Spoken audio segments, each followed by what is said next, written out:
سلام عرض بکنم خدمت شما دوستای عزیز، همه شما خوبان. این کلیپی رو که الان دارم تهیه میکنم خدمت شما دارم ارائه میکنم، در واقع حاصل یه جور چالش فکری خود من بود که با دوستای اطراف خودم داشتم. امروز توی جمعی نشسته بودم و اکثرا هم حالا خودشون تحصیلات دانشگاهی داشتن و موضوعی که مطرح بود این بودش که چرا بعضی وقتا که میدونیم کاری زشته، گناه بده، انجامش میدیم. چی میشه که واقعا ما این کار رو انجام میدیم؟ این سوالم خیلی عمیق و انسانیه. خیلی ما اصلا با این تناقض روبرو هستیم. میدونیم یه کاری اشتباهه ولی بازم میایم انجامش میدیم و چه اتفاقی میافته؟ یکی از دوستای ما که حالا روانشناسی خونده بود، تاریخ خونده بود، پزشکی خود سرش میشد، میگفت ببینید این قضیه برمیگرده به تناقض بین عقل و احساس، ذهن عقلانی ما و اون ذهن احساسی ما. میگفت مغز ما دو تا سیستم داره، یکی کورتکس مغز هست، حالا اون مسائلی که مطرح میشه که بلند مدت فکر میکنه، منطقی فکر میکنه و تصمیم میگیره، و یه سیستم چجوری بگم احساسی لیمبیک مغز رو میگفت که لذت و درد و ترس و تمایلات فوری رو مدیریت میکنه. و خیلی جالب بود، حالا بحثش رو تا اونجایی که من خاطرم هست میگفت وقتی میدونیم کاری اشتباهه، عقل میگه نه نکن، دست بهش نزن، نرو طرفش. احساس میگه بابا بیا بریم لذتش رو بر، حالش رو بر. و متاسفانه اغلب اوقاتم همین احساس برنده میشه، مخصوصا وقتی خسته هستیم، استرس داریم، ضعیفیم، یه جوری میخوایم سریع تموم شه بره، به سمت اون احساسی حرکت میکنیم. مثلا میگفت خیلی وقتا میدونیم مثلا فلان چیز خوردنش برای ما ضرر داره، ما باید رژیم بگیریم، قندی هست، چربی هست و اینا، بازم میخوریم چون مغز ما به اون لذت فوری اهمیت میده و دوست داره سریع به اون لذته برسه. و خیلی جالبه که هر دفعه که ما این کار رو انجام میدیم حالا میگیم چی شد، اب نداره، مشکلی نیست. یه نکته دیگه هم اشاره کرد تو صحبتاش و اون این بودش که ما آدما به لذت‌های فوری خیلی ارزش بیشتری قائل هستیم تا سودهایی که تو آینده قراره که ببریم. ببین میگفتش که همین الان لذتش رو ببریم، فردا هر چی که شد چو فردا شود فکر فردا کنیم. و حتی جالب بود میگفت این میکانیزم یه میکانیزم تکاملی تو محیط‌های قدیمی فردا ممکن بود اصلا نیاد و میگفت پس بهتره که همین الان رفعش کنیم. فردا رو کی دیده؟ کی میدونه فردا چه اتفاقی میفته؟ همین الان بریم حالش رو ببریم. و خیلی جالب بود، بحث داشت ادامه پیدا میکرد. یکی از دوستان گفتش که مثلا وقتی رفتار ما با باورهامون تو تضاد قرار میگیره احساس ناراحتی میکنیم. مثلا بهش میگن یه جور ناهماهنگی شناختی. برای کاهش این ناراحتی میایم یا رفتارمون رو تغییر میدیم یا باورهامون رو میایم عوض میکنیم. بحث خیلی جالب شد، تخصصی شد، فنی شد و دیدم که عجب، مثلا یه فکری مثل این چقدر میتونه پیچیده باشه. میگفت مثلا ممکنه بگیم یه بار دیگه مگه انجامش بدیم چی میشه؟ همین یه بار انجام میدیم، اب نداره، چی میشه مگه؟ همه همین کارو میکنن، من چرا نکنم؟ یا مثلا میگفتش که من حواسم هست، میدونم دارم چی کار میکنم. یه سری از این توجیه ها استفاده میکنیم و اینطوری خودمون رو در واقع متقاعد میکنیم که اون کار واقعا اونقدر هم اشتباه نیست، یعنی میتونه حتی درست هم باشه، با اینکه میدونیم زشته، بده، گناهه، ولی انجامش میدیم. یکی دیگه از مسائلی که مطرح شد این که بعضی از رفتارها انقدر تکرار شدن توی ما که شدن تبدیل به عادت خودکار. مثلا وقتی میگیم که میدونم باید ساعت 10 بخوابم و شبا، ولی بازم تا نصف شب میشینم پای مثلا موبایل، کامپیوتر، تلویزیون، فیلم میبینم. چون عادت کردیم و این عادت حتی بدون فکر هم ما میایم انجامش میدیم و با اینکه میدونیم بده ولی میایم انجام میدیم، لذتشو میبریم.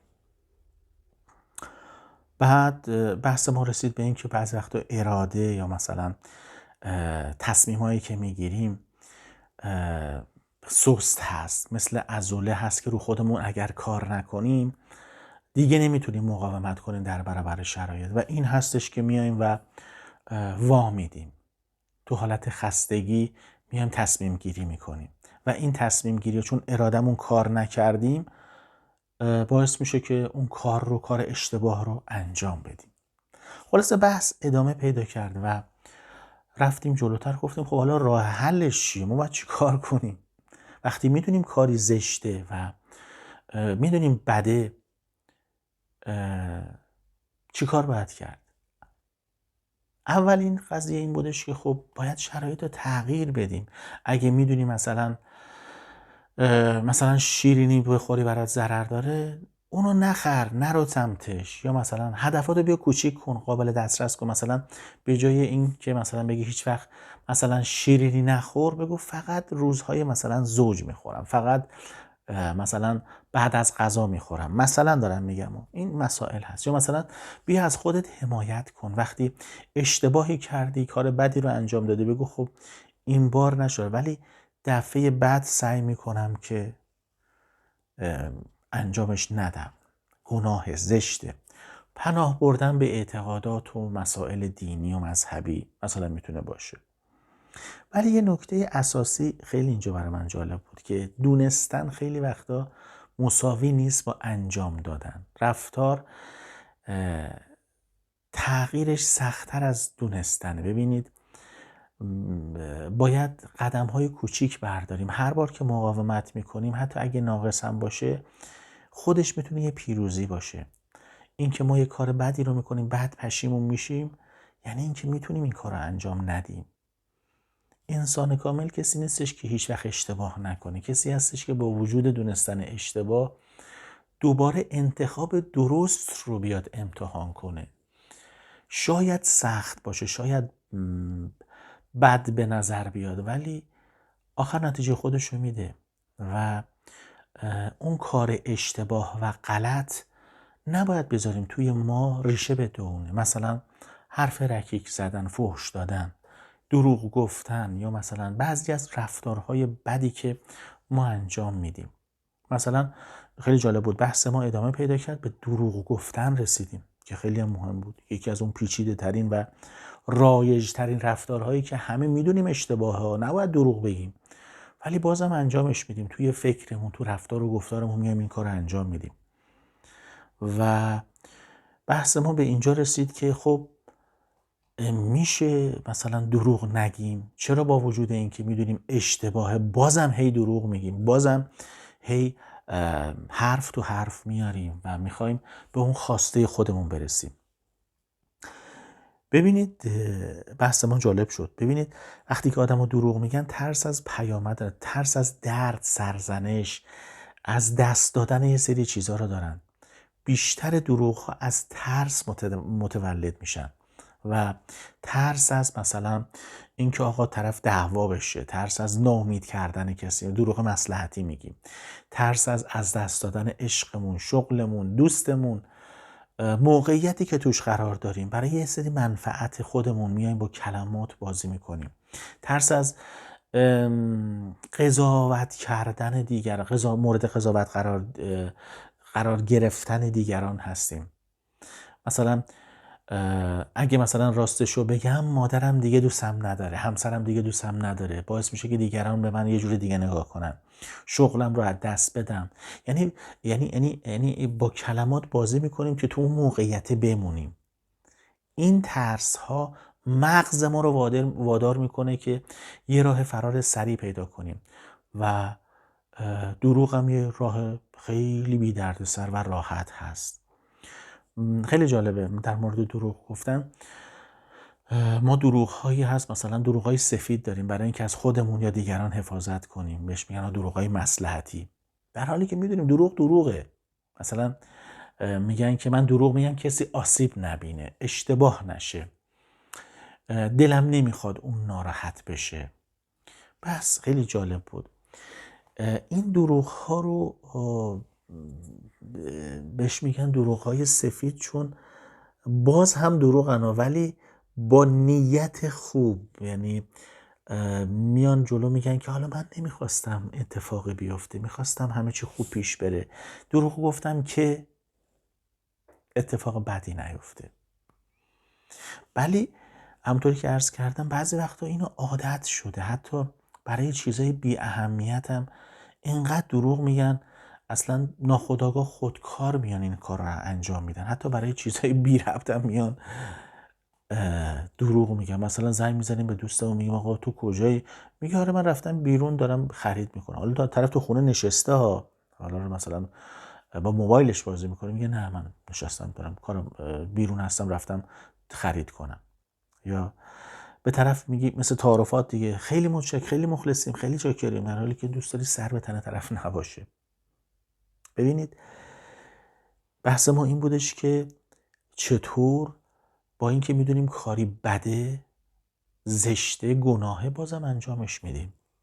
منفعت شخصی، لذت بردن ها، حالا یه جورایی ضعف شخصیتی، نمیدونم، برای فرار از یه سری چیزها، یه سری از موضوعات، برای اینکه راحت تر بگذره برای ما خیلی امور، میایم این کارا رو انجام میدیم. بعضیا با دروغ گفتن خودشون رو قوی نشون میدن، موفق تر نشون میدن، چون احساس میکنن اگه راستشو بگن کسی دیگه دوستشون نداره یا ارزش براشون قائل نیستن. چون سعی میکنن، یعنی چجوری بگم، میخوان که خودشون رو تو دید دیگران بالا ببرن، یعنی تظاهر کنن. مثلا میگم مثلا من تو فلان شرکت کار میکنم، در حالی که اصلا اونجا کسی نمیشناسه، این اصلا جای راش نمیدن، ولی خب برای جلب توجه میاد این کارا رو انجام میده، برای اینکه یک موقعیتی به دست بیاره میاد این کار رو انجام میده. ولی برای من خیلی جالبه که این دروغ گفتنه، این حرف زدنه، این کلمه ها چجوری میاد تو ذهن آدم. دروغه که حالا ما داریم با هم دیگه منطقی صحبت میکنیم، یا مثلا من میخوام راحت باشم، میام از یه سری کلمه ها استفاده میکنم. مثلا برای فرار از مسئولیتم میگم که نه این کار من نبوده، تو حیطه کاری من نیست. برای رسیدن به منافع خودمون مثلا میایم میگیم که بله من فلان جا کار میکنم، فلان کار انجام میدم، فلان مهارت ها دارم. بعضی وقتا برای حفظ آبرو هست. ببینید خیلی از این کلمه ها، این موقعیت ها، این شرایط که آدم ها توش قرار میگیرن، به این نتیجه میرسیم که خب آره لازم هست دروغ بگیم. یکی از دوستان میگفتش که خب حالا چه کار کنیم که کمتر دروغ بگیم. مثلا شیوه های مختلفی رو میشه براش گفت. مثلا یکیش قبل از اینکه حرف بزنیم مکث کنیم. مثلا به خودمون بگیم خب چی میخوای بگی؟ چرا میخوای بگی؟ راستش چیه؟ اینا رو قبلش، یعنی بعضی رو دیدید که شمارده صحبت میکنن، کلمه ها رو انگار انتخاب میکنن.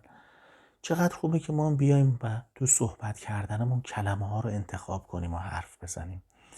این مکث کوچیک مغز رو از حالت اون واکنش فوری میبره بیرون و فرصت میده به عقل ما که فکر کنه. مثلا دارم میگم بیاد مثلا به جای این که بگه من امروز نمیتونم بیام، بگه آقا یه مشکلی برای من پیش اومده و حقیقتش نمیتونم در خدمت شما باشم. باید بتونیم از این جاهایی که خطر کمتری داره بیایم استفاده کنیم. مثلا یا مثلا ببینید یه جاهایی، چجوری بگم خدمت شما، مثلا باید به دوستمون بگیم نمیتونم بیام، خستم، به جای اینکه بگم سر کارم.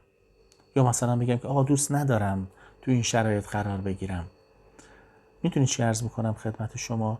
این بحث دروغ گفتن که مهمترین و اصلی ترین کار زشتیه که آدم ها انجام میدن و ریشه خیلی از کارهای بد و زشت دیگه است، باید تقویت بشه. مثل عضله های ما که بریم باشگاه ورزش میکنیم، میریم نرمش میکنیم تا اونو تقویتش کنیم، بعدها نتیجهش رو میبینیم. بعدها تو رفتارمون، تو گفتارمون، توی حرف زدنمون میتونیم اون رو ببینیم. ناخودآگاه یه سری تأثیراتی روی آدم میذاره. وقتی که خودمون بدونیم یه کاری زشته، به سمتش نریم، کم کم تو وجود ما این قرار میگیره که آره این انجام ندیم، دروغ نگیم، غیبت نکنیم، حالا دزدی، فحاشی، هزاران کار بد دیگه. مثل اون قضیه نور و تاریکی هست. تاریکی وقتی اتفاق میفته که نور نباشه، صداقت باعث میشه که همه چیز روشن بشه، ولی دروغ و کار زشت و بد وقتی مردم پیدا میکنه که کار خوبه اصلا دیده نشه.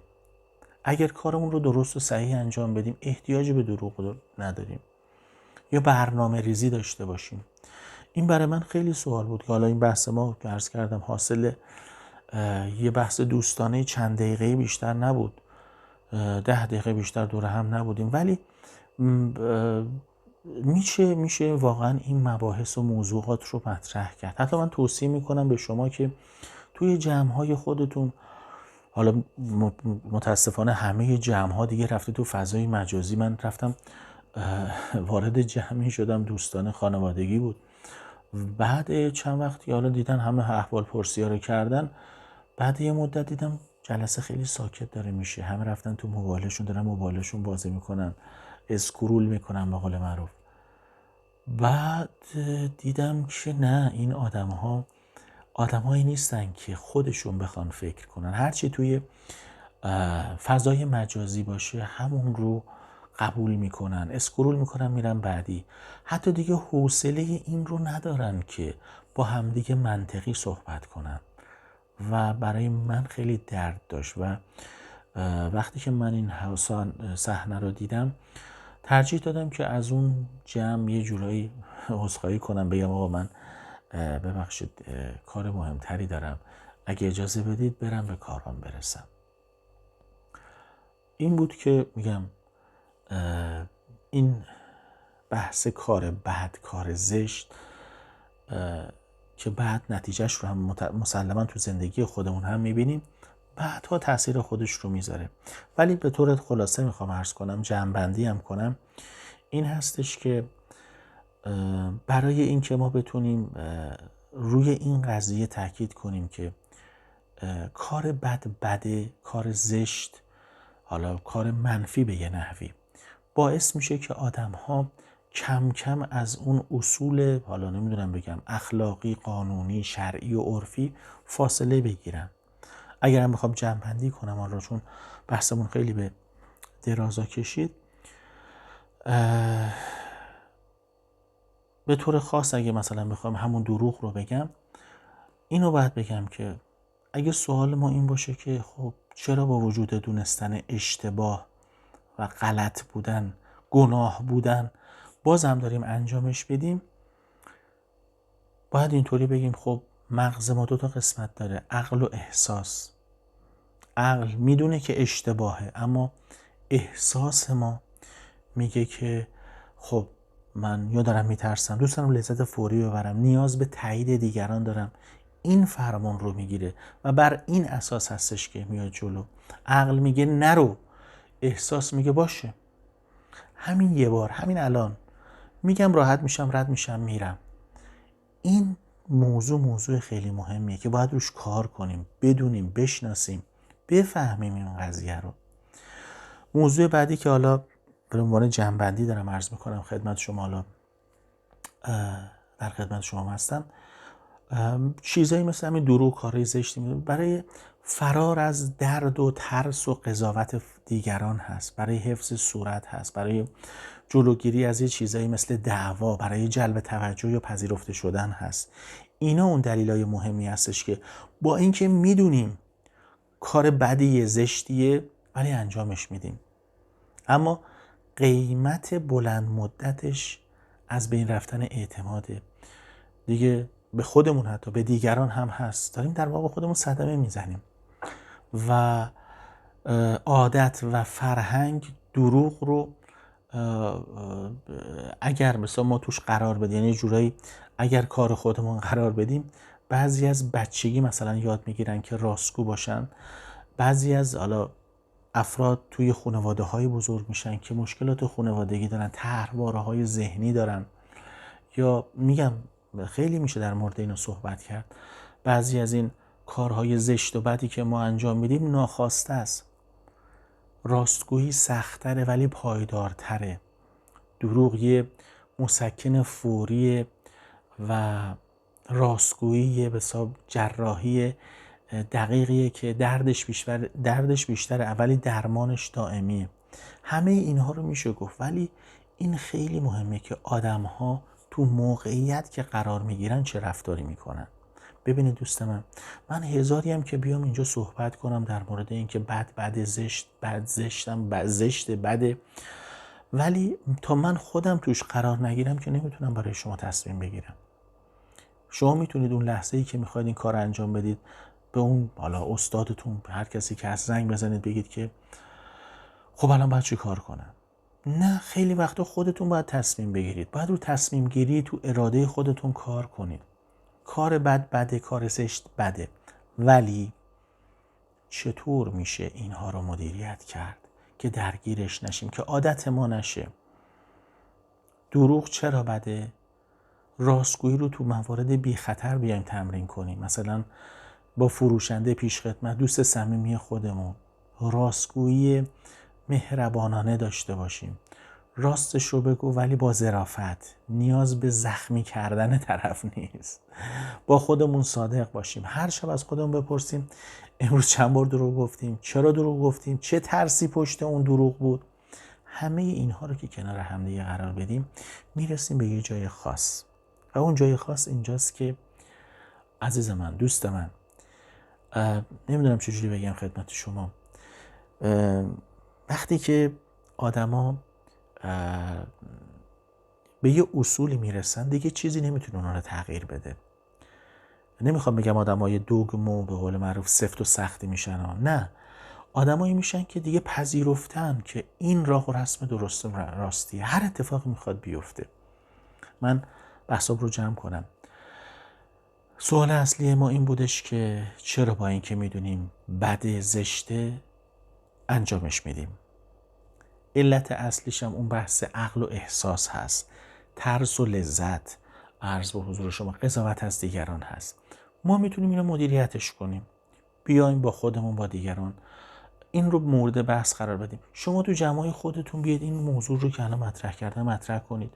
بگید دوستای من، حالا تو اون جمعی که هستید، تو کلاسی هستید، توی جمع دوستان، همکاران، خانواده حتی هستید، مطرحش کنید که آقا چرا کار بد بده ولی انجامش میدیم. این سوال رو حتما بپرسید و اون رو جوابش رو برای ما کامنت کنید. متشکرم از اینکه وقت خودتون رو در اختیار من قرار دادید. سپاس فراوان. خدا نگهدار.